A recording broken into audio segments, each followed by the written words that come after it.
หิ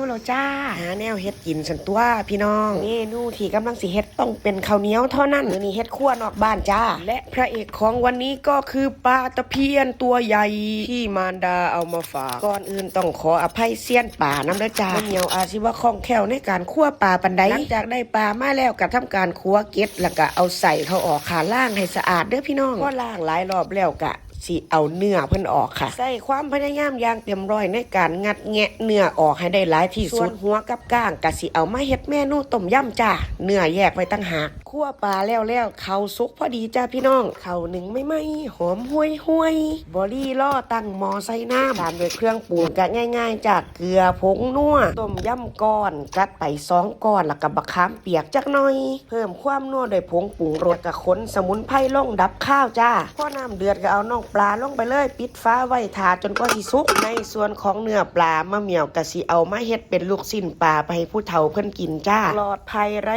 ก้างแน่นอนนี่เด้งดึงจังสี่เลยพี่น้องแซ่บอีหลีหม้อนี่เป็นของตายายจ้าเฮ็ดออมปลาตะเพียนใส่หัวปีให้เพิ่นเมนูของวัยรุ่นขาดบ่ได้ตำบักคุ้งใส่ปูหน้าหอมๆกับไข่เจียวแก้เผ็ดทั้งผักทั้งหิวพี่น้องปลาสุกแล้วมาปรุงน้ำต้มยำเลยจ้าบักนาวสู้รสน้ำปลาพริกป่นตามใจชอบจ้าหลังจากนั้นเฮาก็เอาปลาที่เฮาต้มไว้มาใส่โอ้ยพี่น้องนี่ล่ะของแท้